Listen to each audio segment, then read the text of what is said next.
Welcome to the Deep Dive. Today, we're getting into something pretty important in global affairs, the Group of Seven, the G7. And specifically, we're looking at Canada's journey within this a really powerful group. It's quite a story, how a country like Canada, often seen as a middle power, got a seat right at the start, and how it's consistently, made its voice heard on issues that affect all of us.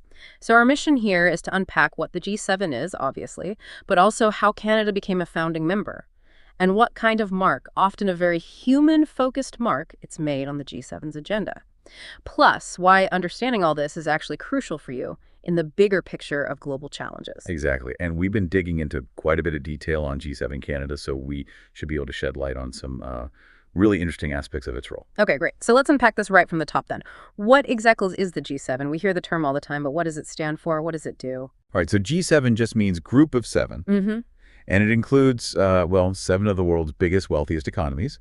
You've got Canada, France, Germany, Italy, Japan, the UK, and the United States. Yeah. And they're not just like an economic discussion club, though that's definitely key.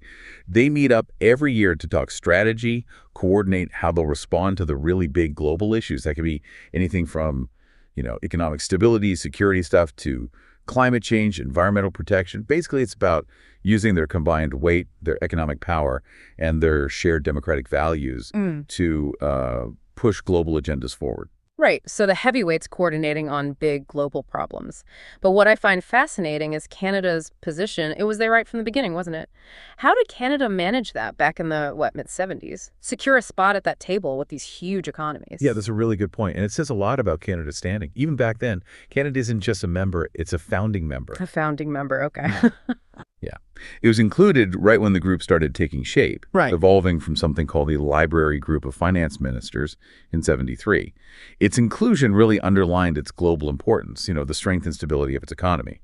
Canada had this robust financial system, a reputation as a reliable, sort of pragmatic player internationally that made it a natural fit for a group trying to manage global economic shocks like the oil crisis back in the '70s. So it wasn't just about pure economic size, but also about influence and, crucially, reliability. Reliability, right. That makes sense. Okay, here's where I think it gets really interesting, because Canada often seems to punch above its weight on certain issues, things beyond just the economy. I remember reading Canada has really pushed things like the environment and gender equality. How hard is it for Canada to actually get those priorities onto the G7 agenda and, make them stick? What impact have they had? You're right. That's definitely a key part of Canada's G7 story.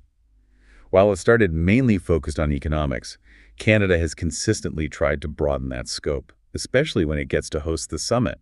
That's a big opportunity to shape the conversation around its own priorities. The host gets to set the agenda, basically. Pretty much, yeah. Take 2018, for example, when Canada hosted in Charlevoix. They put a huge emphasis on ocean health.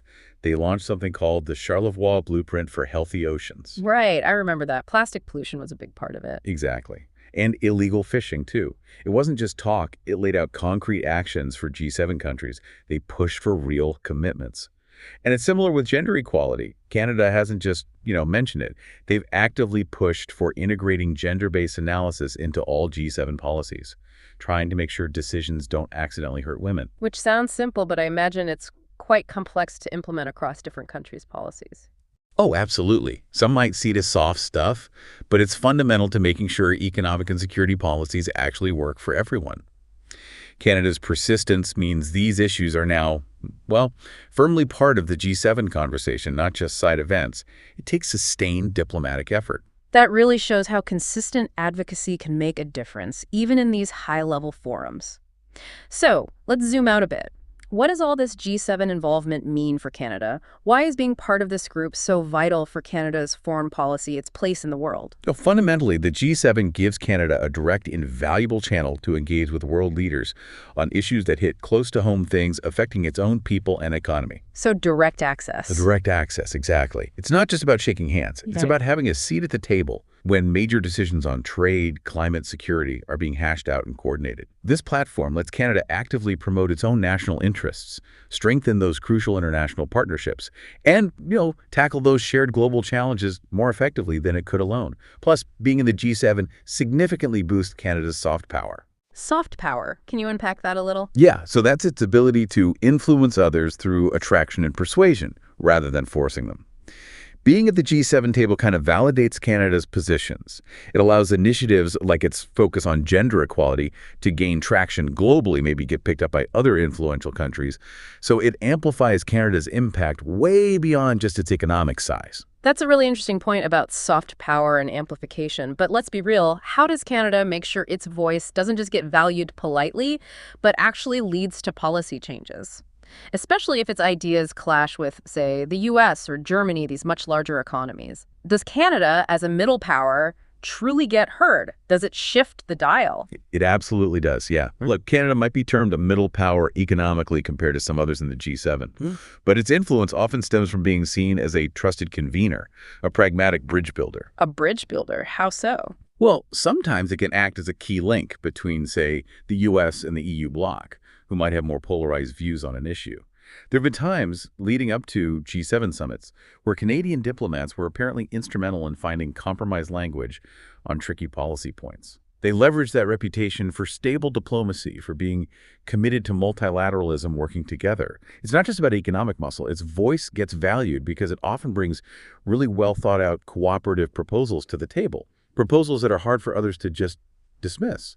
It's about being consistently constructive, consistently reliable. That earns you influence. Consistently constructive and reliable. Okay, that paints a clear picture. This has been a really, really insightful look into the G7 and Canada's important place within it. It's so valuable, I think, for all of us to understand not just that these global groups exist, but how countries like Canada actually operate and exert influence within them. I agree. The G7 really is a crucial space for tackling the world's biggest shared problems together. And Canada's role in those efforts, often pushing for more inclusive, more sustainable solutions, is genuinely vital. So maybe a final thought for you, the listener. Considering Canada's steady focus on things like climate action and gender equality in the G7, what new, maybe emerging global challenges do you think these powerful nations really need to prioritize next? What should be top of their collaborative agenda to ensure, a resilient and